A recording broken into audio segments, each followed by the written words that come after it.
안녕하세요. 정형적인 일상입니다. 오늘 영상에서는 무릎에서 가장 중요한 구조물 중에 하나인 반월상 연골판에 대해서 알아보려고 합니다.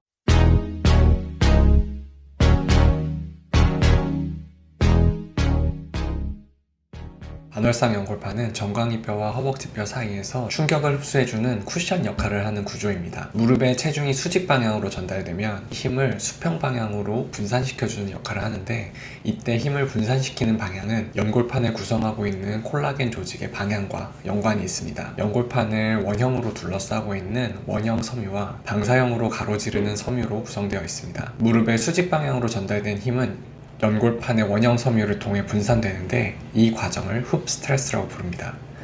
다시 한번 정리하면, 연골판은 무릎의 수직으로 전달된 힘이 무릎 연골과 뼈에 직접적으로 가해지지 않도록 분산시켜주는 역할을 합니다. 강한 수직 방향의 힘이 작용하거나 비틀리는 힘을 받는 경우 이러한 외력에 의해서 연골판이 찢어질 수 있고, 오랜 시간 동안 반복적인 힘을 받은 연골판은 노화 및 퇴행성 변화가 축적되어 퇴행성 파열이 발생할 수 있습니다.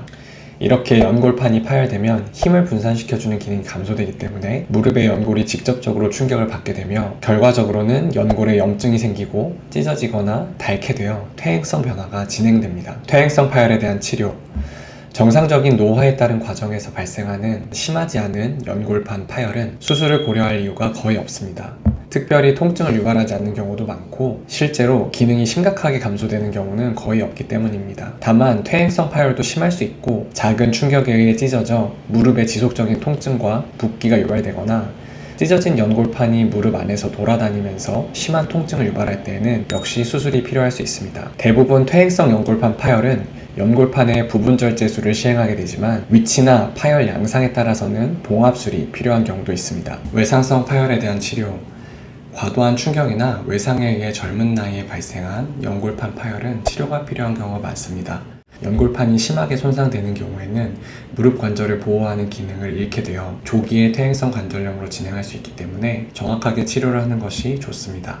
20년 전에 군대에서 축구를 하다가 무릎 연골판을 다쳤다고 하시는데요. 젊었을 때라서 수술을 받지 않고 지켜보았다고 합니다. 엑스레이 상에서도 내측에 관절이 많이 상해 있는 것을 확인할 수 있습니다.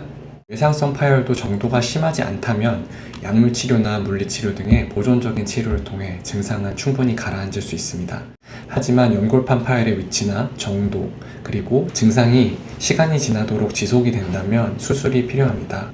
젊은 나이라면 연골판을 절제하는 것보다는 가능하면 봉합을 해주는 것이 연골판 고유의 기능을 살려 조기에 퇴행성 관절염이 진행하는 것을 막아줄 수 있기 때문에 더 좋은 치료 방법이라고 할 수 있겠습니다. 다음 영상부터는 조금 더 구체적인 실례를 들어서 각각의 연골판 파열에 대해서 설명을 드려보려고 합니다. 끝까지 영상을 시청해주셔서 감사합니다.